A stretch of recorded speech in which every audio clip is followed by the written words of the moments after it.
Okay, welcome everyone to a new episode of Technique Tuesday. This week we're going to be looking at how to perform the upright row with perfect technique while avoiding injury and preventing shoulder pain. And we're also going to be looking at a few creative alternatives. Now, in my opinion, the upright row is actually a pretty fantastic exercise if performed properly, because it may be the only multi-joint compound movement that heavily targets the lateral deltoid, not the front deltoid, like a shoulder press or a bench press would. So before we get into the technique itself, let's have a quick look at the muscles involved first. So with the upright row, we're going to be hitting the lateral delts through shoulder abduction, basically bringing your arm out to the side like in a lateral raise. And we'll also hit the upper traps through some degree of scapular elevation, so basically shrugging your shoulders up. And the biceps will also be involved as they perform elbow flexion. However, the elbow flexion range of motion is pretty small, so we're going to think about the upright row as a shoulder and trap exercise. But I think that if we modify the exercise properly, we can make it even more shoulder dominant, since I think you'll be able to overload the upper traps better through one of the shrug variations we discussed in the Trap Technique Tuesday video. So first things first, I want to address the potential shoulder health concerns with the upright row, since according to one 2011 NSCA report, 36% of weight training injuries occur at the shoulder complex. And since the upright row is thought to have a fairly high risk profile because of its potential for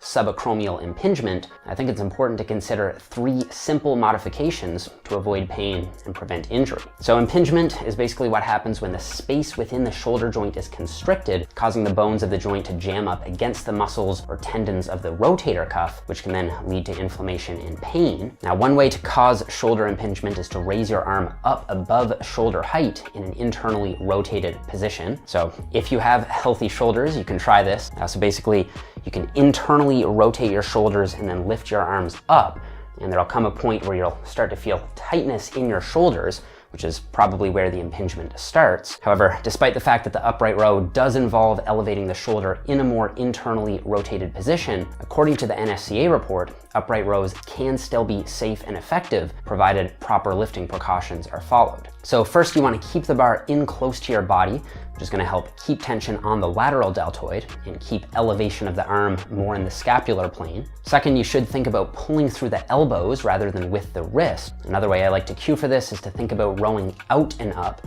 not just straight up, which is also going to prevent the traps from taking over by emphasizing shoulder abduction over scapular elevation. And third, since most studies do show impingement between 70 to 120 degrees of elevation, these authors recommend keeping elevation just below 90 degrees or below shoulder height. So in other words, you should end the range of motion once your arms are parallel to the floor, or you can think about ending the lift once your elbows reach shoulder height. Now, with all that said, clearly there are individual differences in structure and mobility, so it doesn't necessarily mean you're definitely going to get injured if you don't make these modifications. However, I think this is what's really going to keep the shoulder safest for most people. And I think another modification worth making, just for the sake of optimizing muscle activation, is to take a slightly wider grip. A 2013 study by McAllister et al. Found that a wide grip led to more EMG activation of the lateral delt than a shoulder width grip or a close grip. But still, because everyone's skeleton is different, you're going to want to figure out what grip is most comfortable to you without going too close or too wide, with the sweet spot being usually around 1 to 1.5 times shoulder width for most people. Now, another thing that I love about the upright row is that there are so many effective variations. Now, my personal favorite is the standing rope upright row, since it allows for more freedom at the shoulder joint than the barbell, and you can use the cue to pull the rope apart as you initiate the concentric, which is really going to turn on the side delts. So you want to grip the handles with a double overhand grip and stand with a stable stance just behind the cable. I find a staggered foot stance most stable here so I don't lose my balance, and rather than rolling straight up, I like to lean slightly back and then pull the rope up along the front of my torso. Once you reach the point where your elbows are in line with the shoulders or just above the shoulders, depending on what feels most comfortable for you, then you can reverse the motion, allowing the handles to move back down and in as you lower the weight down under control. Another spin on this is the lying rope upright row on a seated cable machine, and I like this option as well because it really locks you in, preventing cheating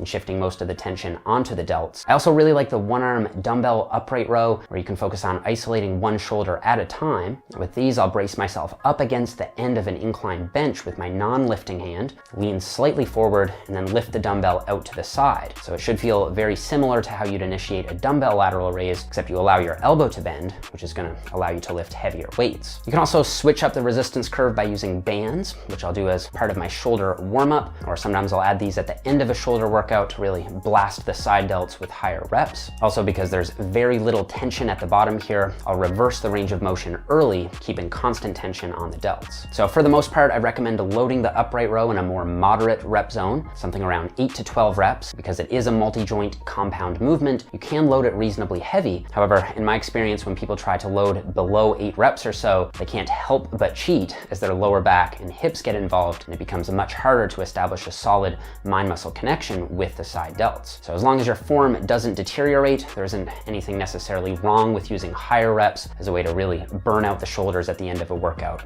as well. So other than just going too heavy, I would say the most common error that I see on the upright row is bringing the elbows up too high. Even though I don't think this is going to put most people with healthy shoulders in the hospital right away, I do think it is contraindicated based on the scientific literature, and it should be avoided if you want to keep your rotator cuff safe and healthy over the long term. It's also really common to see people turn the upright row into some sort of weird front raise looking movement, which kind of defeats the purpose of the exercise, as this is just going to shift emphasis away from the lateral delt and onto the front delt, which is already getting plenty of work from any overhead pressing or horizontal pressing in your program.